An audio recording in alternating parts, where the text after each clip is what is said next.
مساء الخير. الدوري الانجليزي مولع نار، اكتر من 60 ماتش اتلعب من ساعه كاس العالم ما خلص. ده الارسنال في مشهد اول مره نشوفه، الفرق بينه وبين السيتي بقى 7 نقط. ففي شويه فرق كده ما ينفعش نفوتهم. تعالوا كده نعمل لكم ملخص عن الفرق دي وندردش فيها مع بعض.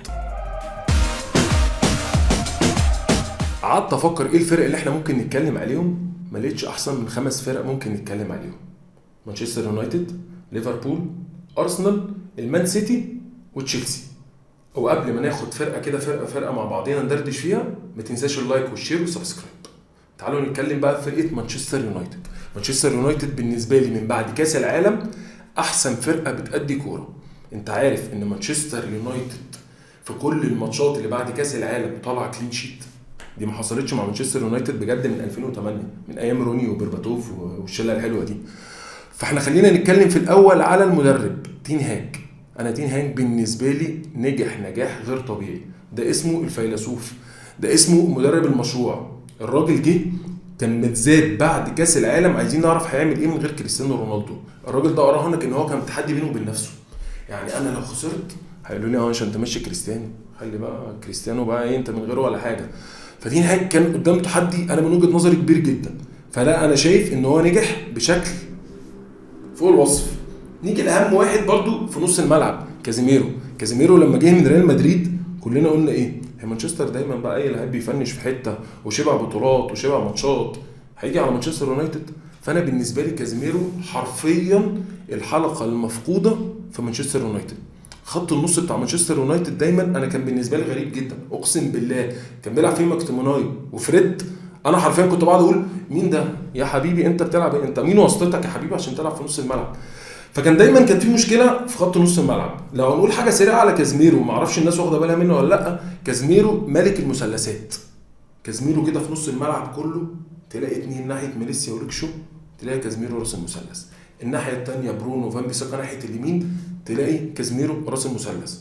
والجديد بالنسبه لي في نسخه كازيميرو مع اليونايتد، كازيميرو جاب جونين في اخر 3 ماتشات، مؤثر بدرجه كبيره جدا. فانا شايف ان المدرب وكازيميرو فارقين بشكل كبير جدا. نروح بقى للجوهره بتاعه السنه دي. انا الراجل ده انا بحبه جدا. انا الراجل ده كنت شايف ان هو المفروض يبقى احسن من كده بكتير واعلى من كده بكتير. هو راشفورد من بعد كاس العالم بان ان هو في كنتائج وكواحد بيخلص لك اجوان رقم 1. ما تعرفش بقى راشفورد لما رونالدو مشي من النادي ايه اللي حصل. ما تعرفش بقى رونالدو كان بياكل اكله بيقعد مكانه، ما تفهمش. سبحان الله، ربنا لما بيبارك لحد بتفتح. فراشفورد من وجهة نظري هو المحرك الاساسي للفرقه. وعلى فكره راشفورد من جواه لما بيحس ان هو رقم 1 في فرقه بتفرق كتير.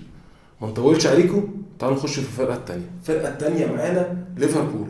انا ليفربول بالنسبه لي بتقدم اسوأ نسخه ليها في الدوري الانجليزي. ايه العك ده، اقسم بالله انا ما مصدق. صلاح موجود، نونيز جامد، ارنولد موجود. ارنولد هو والله بشحمه ولحمه، ده دخل اخر مره ببطاقه عشان كتر ما الناس مش مصدقه ان هو ارنولد. روبرتسون، فان دايك، اليسون.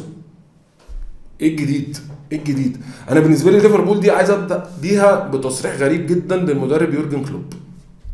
سالوه في المؤتمر قالوا له بعد العك ده بقى عايزين نشوف تدعيمات. متخيل الراجل قال له ايه؟ قال له انا فرقتي كامله متكامله، تنافس، هتاخد بطولات، انا مش محتاج لعيبه. حضرتك مش محتاج لعيبه ايه؟ ليفربول المركز السادس، ليفربول هتودع في الشامبيونز، ليفربول مش لاقيينها. فعامه ده تصريح انا بالنسبه لي كان مستفز جدا. هو كلوب في حته برضه، كلوب على طول عايز يبان جامد. انا مش غلطان على فكره، احنا جامدين جدا. النقطه الثانيه لاي حد بيحب الكوره بيحب ليفربول، عارف ان خط النص عند ليفربول نقطه مهمه جدا. كان عندهم دايما تياجو الكانتارا وفابينيو، دول العنصرين الاساسيين دايما في ليفربول. فابينيو من اول ما جه ليفربول لعب 3 سنين اسطوره. حسام عاشور يعني معلش انا بغض النظر عن التعبير، بس حسام عاشور. تياجو الكانتارا كان عنده دايما الميزه الاساسيه بتاعته النزعه الهجوميه اقوى شويه. تحس السنه دي قال لك لا يا باشا انا هشتغل على نفسي وبتاع، فبقى يدافع بصوره اكبر. انا بالنسبه لي من اكتر الناس اللي مأديه بمستوى ثابت مع روبرتسون ناحيه الشمال. انت عارف ان روبرتسون بقى اكتر مدافع صناعه للاهداف في تاريخ الدوري الانجليزي كله.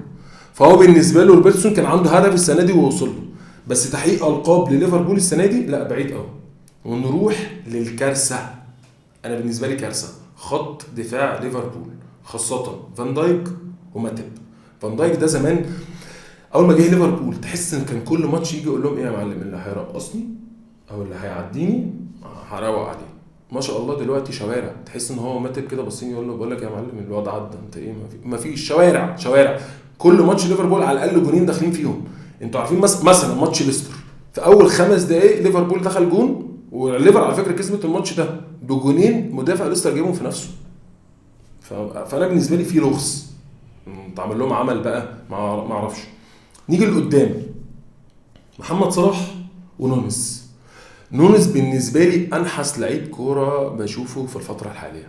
الواد بصراحه بيعمل اللي عليه كله. بس فاكرين، تعالوا نفتكرها مع بعض هشبه لكم بمثال. فاكرين فلافيو اول ما جه الاهلي؟ فلافيو كده اول سنه قعد الموسم كله اقسم بالله بيلعب لغايه ما جاب الجون براسه كده قفاه اصلا، فاهم؟ وبعد كده فلافيو بقى ايه، من احسن مهاجمين في افريقيا. نونس بالنسبه لي نفس الكلام، نفس السيناريو. صلاح نصيحة أنا شايف وتوقعي من وجهة نظري إنها هتبقى آخر سنة لصلاح في ليفربول.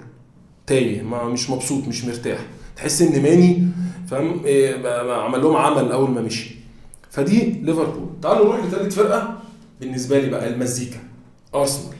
أرسنال السنة دي مفاجأنا كلنا. أنا مش من عشاق أرسنال قوي، بس أنا شايف الأرسنال بصراحة أنا أصحاب كتير بيحبوا الأرسنال. اقسم بالله كنتش اصلا بسمع صوتهم، يعني ما كنتش بشوفهم اصلا في حياتي. ان انا اكتشفت اصلا انت ايه ده، انت بتشجع ارسنال ايه يا معلم الجو ده. بس بصراحه يستاهلوا السنه دي من اول الموسم لحد دلوقتي اكتر فرقه عامله اداء ثابت.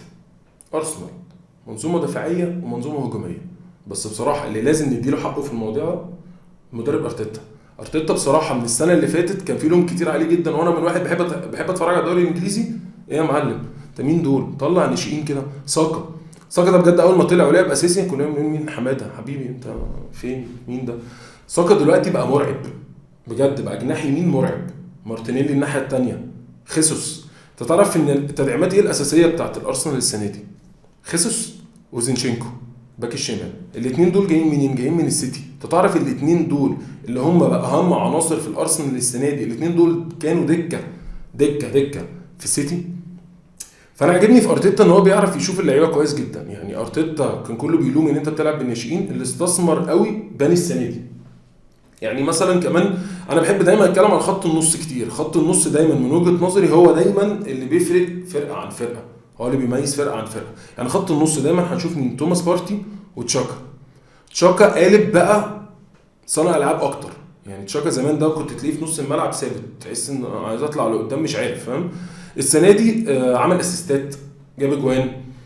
توماس بارتي هو العنصر الاساسي في نص الملعب. الجديد بقى في ارتيتا ايه؟ بن وايت في الدفاع بقى يزيد مع توماس بارتي كتير.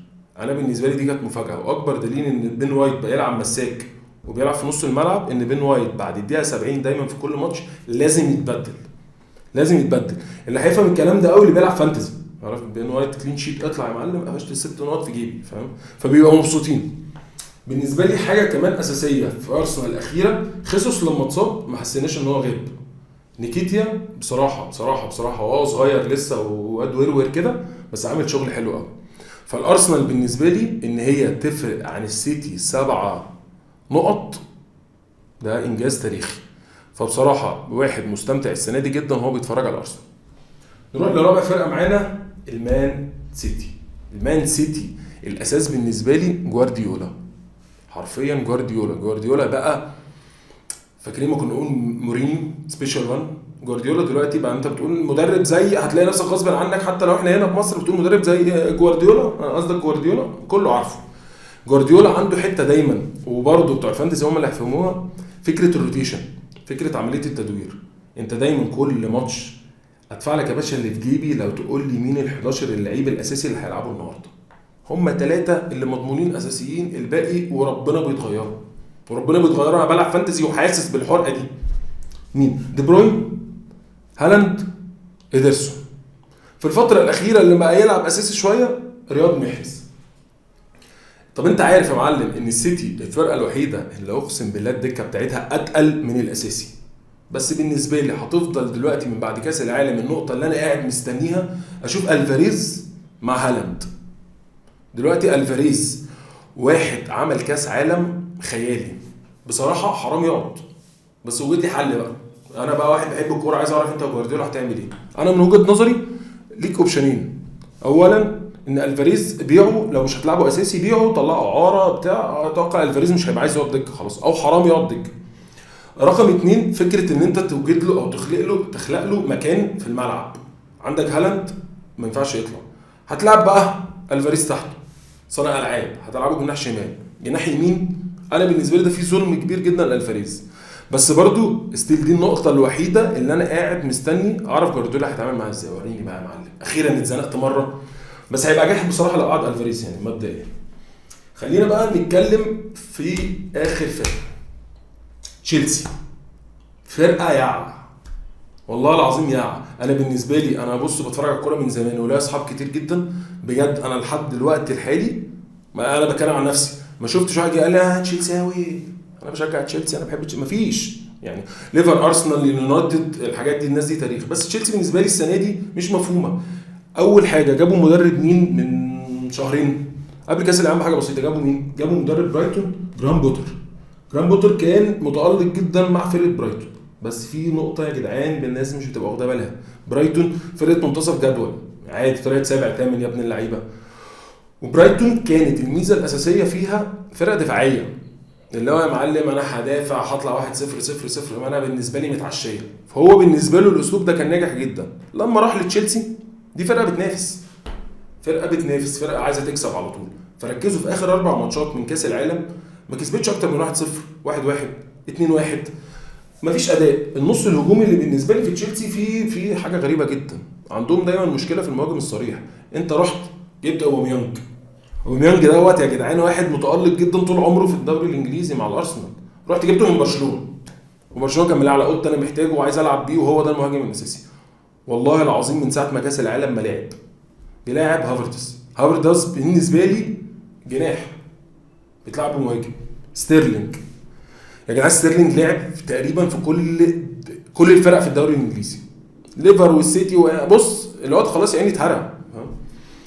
بالنسبه لي اهم لعيب او محور اللعب هو ماونت، الوحيد اللي في فرقه تشيلسي مختلف هو ماونت، هو اللي بيقدر يوصلك لقدام، هو على طول تلاقيه سقط لنص الملعب، تلاقي الحاجات دي كلها. الاساس اللي موقع تشيلسي جيمس، اصاباته الكتير، وكانتي في نص الملعب. كانتي في نص الملعب متصاب بقاله 4 شهور ولا لعب كاس العالم حتى مع فرنسا. فكانتي دوت على فكره دوره مهم جدا، الناس مش فاهماه دلوقتي. مين نص الملعب؟ جورجينيو بس ما ينفعش. جيمس غيابه الكتير مؤثر قوي. وفي حراسه المرمى تلاقي دايما كيبا يا مندي. فانا بالنسبه لي ما بحبش تشيلسي اصلا، عادي قشطه معلم، تفضلوا كده قشطه مش اشكال.